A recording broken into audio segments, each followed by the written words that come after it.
Welcome to What's a Crime. I'm Linda, and today we're going to do another update in the Chad Daybell case.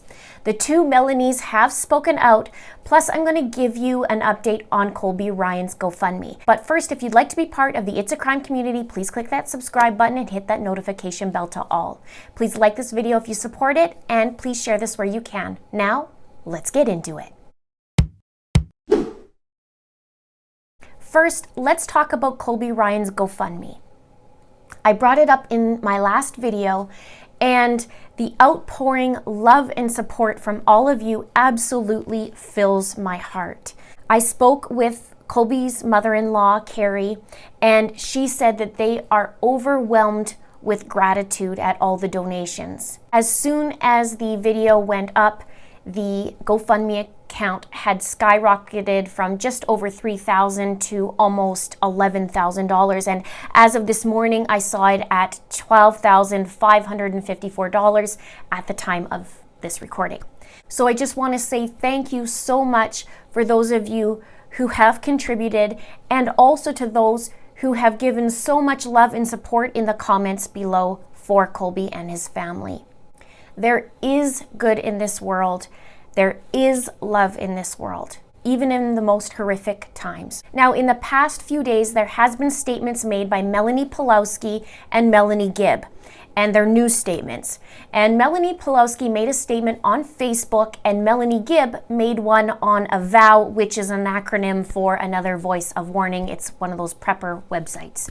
So in this video, I'm going to do a little deep dive into Melanie PAWLOWSKI, and I'll do another video on Melanie Gibb's statement. So let's start with Melanie PAWLOWSKI, also known as Melanie Boudreaux, Lori's niece.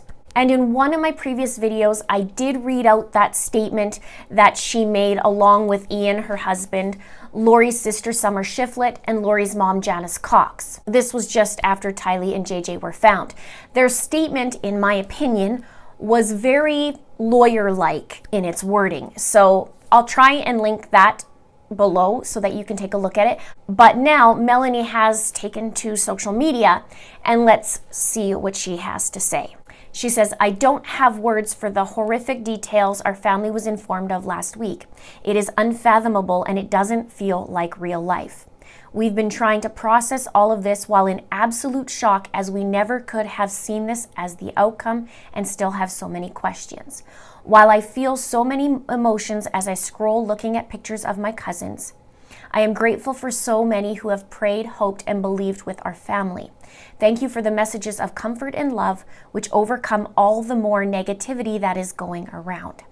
Thank you to those who have honored JJ and Tylee with kindness. My cousins are beautiful souls who both radiate love towards others and whom had a zealous passion for life." She goes on to say, "I know Tylee and JJ know how I feel already, but I want to share for so many who didn't have the blessing of being able to be a part of their lives, and especially in gratitude for those who have expressed heartfelt empathy and who have chosen to love our family without judgment and to lift us up through this." So up until this point, the statement was very kind and out of love until this next part, and that's where we're going to dive a little bit into it. She says, "Tylee was one of the wittiest, spunkiest individuals I've ever had in my life. She didn't let what people thought get to her. If you knew Tylee, she would probably be giving the biggest eye roll at all the drama unfolding in the media. To anyone using this terrible situation to express their hate and blame on others, she would probably tell you off, because she was the sassiest thing ever and wasn't afraid to say how she felt." So we have heard similar descriptions about Tylee from Colby, about being spunky and strong, and we've seen her video clips of her, when she says, "my child," and she's pulling JJ in, she's, really protect her. She was spunky. So there's no problem in that statement. But I'm not so fond of the last two lines that Melanie says. The first line says, "If you knew Tylee, she would probably be giving the biggest eye roll at all the drama unfolding in the media." Okay, while I didn't know Tylee, what I find incredibly disrespectful, in my opinion, is this line. She would probably be giving the biggest eye roll at all the drama unfolding in the media. Literally 5 people have died suspiciously. 3 we know were pretty much murdered. And do you think that Tylee would be looking down and saying, "Oh my God, look at all the drama unfolding in the media"? Meanwhile, she's dead at 16 years old and never made it to her 17th birthday, which was just a short few weeks away. Seriously, at all the drama unfolding in the media. And we do see Melanie complaining about this the whole time in her interviews. She talks about how this is speculation and rumor. When all this speculation and rumor is done, we'll get to the truth. And it sounds like it from reading the statement that she still believes this all being speculation and rumor. Now, as for the drama unfolding in the media, in my opinion, Melanie, you should be thanking the media, because without it, Tylee and JJ may have never been found.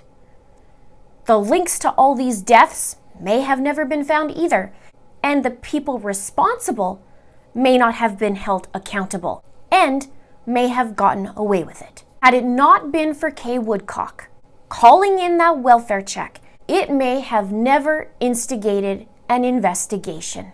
You remember Kay, the one who you pointed fingers at that she was the problem in this situation, just like Lori did, and whoever else was blaming Kay. And it was Kay who lived way over in Louisiana, however many hours away that is, making the phone call when you, Melanie, you lived right next door. Let's talk about that. We saw Kay and Larry in the media asking, "Where are the kids? Where are the children? Please tell us where the children are." In the media. And the media wasn't going to let it go until we found the children. We saw Colby Ryan create video after video pleading, "Where are my sister and brother?" He says, "Please come forward, do the right thing. Where are they?" In the media. He just wanted to figure this all out, pleading. He didn't even know that Lori and the kids moved to Rexburg. And yet, you lived right next door. He's your cousin, right? So, you're welcome, Melanie, for all the drama that has unfolded in the media. You're welcome. Now, that last sentence that also bothered me says, "To anyone using this terrible situation to express their hate and blame on others, she would probably tell you off because she was the sassiest thing ever and wasn't afraid to say how she felt." She may have been the sassiest thing ever and not afraid of saying something, but ask yourself with what you know, Melanie, and how much you know, and how much you've been talking in circles over and over. Would she really tell everyone else off? Or would she tell the people that has betrayed her, killed her, and to those who knew about it, off? Marinate on that. We continue on. Tylee loved to have fun and didn't draw into drama, but would use it as a platform for her comedy.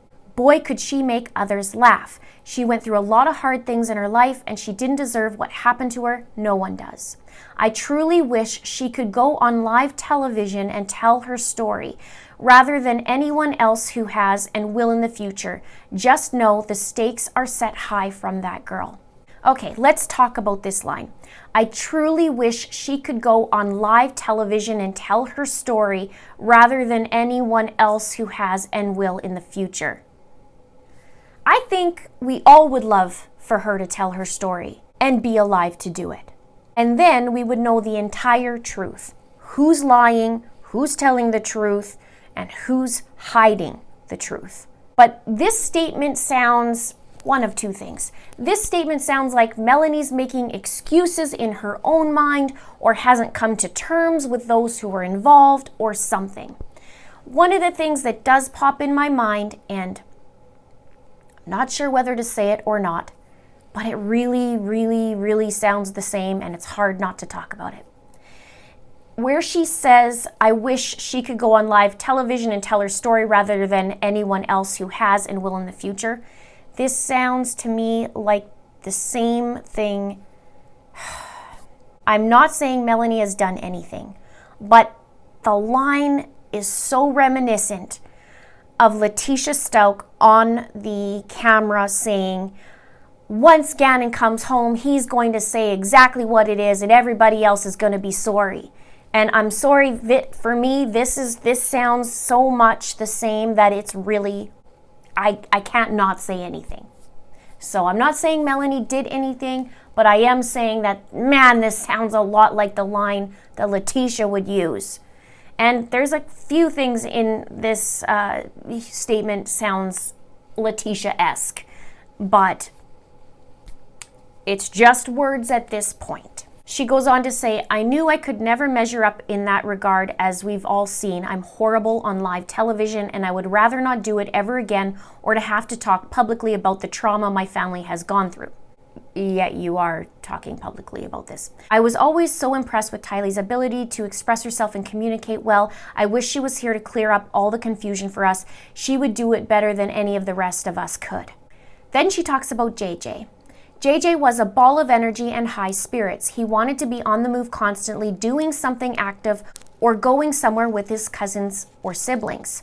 He loved my oldest son and he wanted to be with him morning, night, and day. He trusted Braxy and would walk hand in hand with him as we took Disneyland trips together, went to water parks, beaches, jungle gyms, anything to keep all the busy kiddos entertained. JJ bravely went on Guardians of the Galaxy, all because my son and I wanted to go on it and he didn't want to be left out on the action. JJ reached out to everyone with his love, but nothing was more special than his bond with his siblings, Tylee and Colby, who just adored him.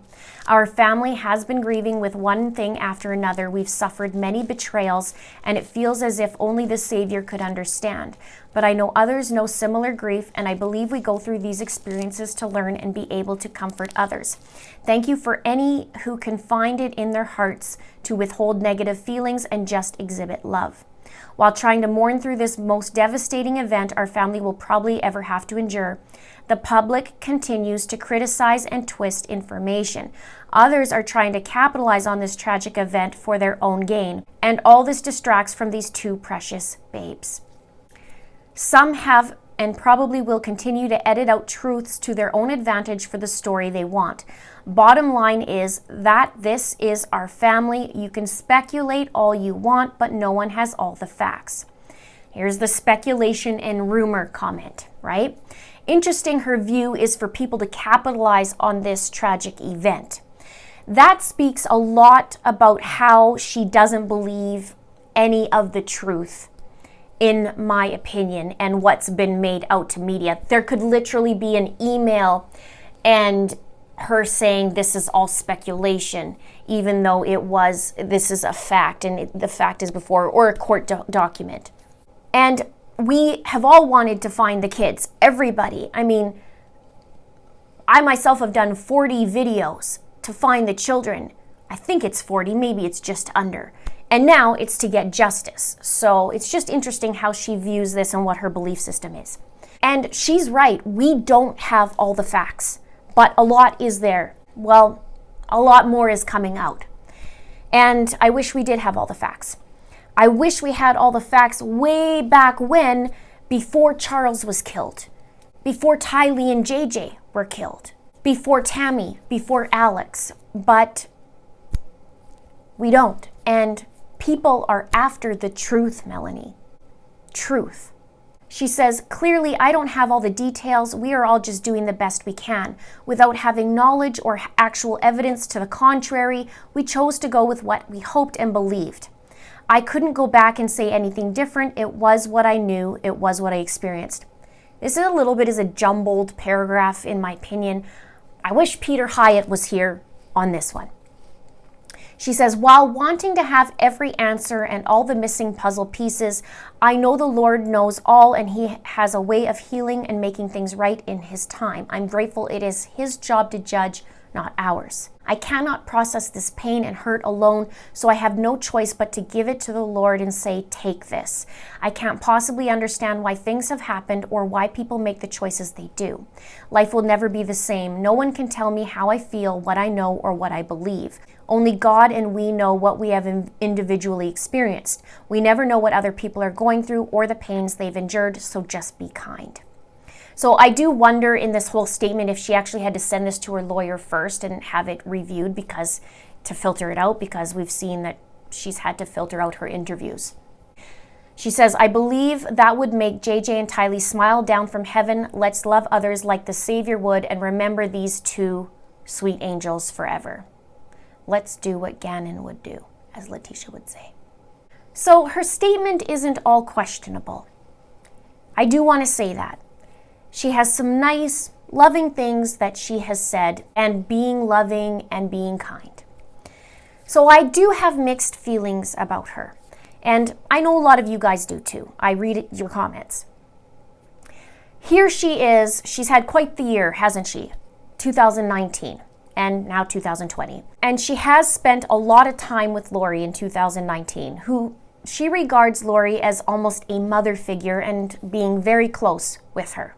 But there is a pattern with her, and you know me and patterns. So here's the pattern I see with MELANI PAWLOWSKI. In 2019, she starts getting more and more into the beliefs of Chad and Lori, and they spend a lot of time together. Then, June 2019, MELANI asks for a divorce from Brandon to his surprise, much like the surprise of Charles at Lori's behavior. And Lori and Charles split after 13 years. Brandon and MELANI split after 11 years. Then, Charles dies, and then Brandon has an attempt made on his life. Thankfully, the bullet missed, and only by inches. Alex Cox has been Lori's protector and was now MELANI's protector. Alex killed Charles, and he shot at Brandon. He also helped go to Utah with MELANI to try and find her kids at Brandon's parents' house, and he also helped her move. Lori moves to Rexburg, and then MELANI moves to Rexburg. Lori doesn't tell anyone where she's moving, and MELANI lies and says she's moving to Boise, Idaho. Lori gets married to Chad, and then weeks later, MELANI gets married to Ian after 10 days of dating. Lori calls all of this speculation and rumor, and MELANI numerous times uses this saying of speculation and rumor. Lori doesn't question where the kids are, and neither does MELANI. Lori acts the whole time with a smirk, as we all know, and that this is ridiculous. And in a lot of senses, so does MELANI. It's ridiculous. Lori has a plan. The media's ridiculous. People's speculation and rumor is not the truth. That's ridiculous. And she's made numerous remarks about this. So bottom line is, MELANI looks up to Lori. It's clear. She makes excuses for Lori. She's angry at the media for what's coming out, all the drama that's unfolding. Yeah, it's not a drama. It's not a movie. It's real life. And yes, there's drama. A lot of it. And there's a lot of people dead, because 5 people are dead. People are lying, and the truth needs to come out. And it's going to take the media, the news, Nate Eaton, Justin Lum, YouTube creators. It's going to take this and the authorities to bring this to light and bring it to truth. We are after the truth. I'm after the truth. We were all hoping for a different outcome, and now it's justice we're after. And those who were involved or are involved need to be questioned and need to be looked at. Now back to her statement. In my observation, with Tylee, she talks about Tylee being spunky, but no mention of a memory or anything, just more that Tylee would be rolling her eyes at the media and about the speculation and rumor.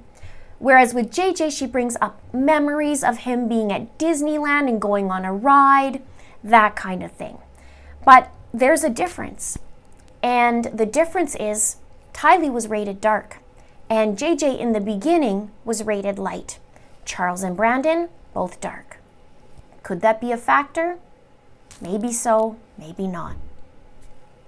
Let me know what you think about the statement and about this in the comments below. Be on the lookout for my next video on Melanie Gibbs' 7-page letter that she wrote, and we'll do a little deep dive on that. You can check out my playlist on this case. I will put it on the description below and in the pinned comments.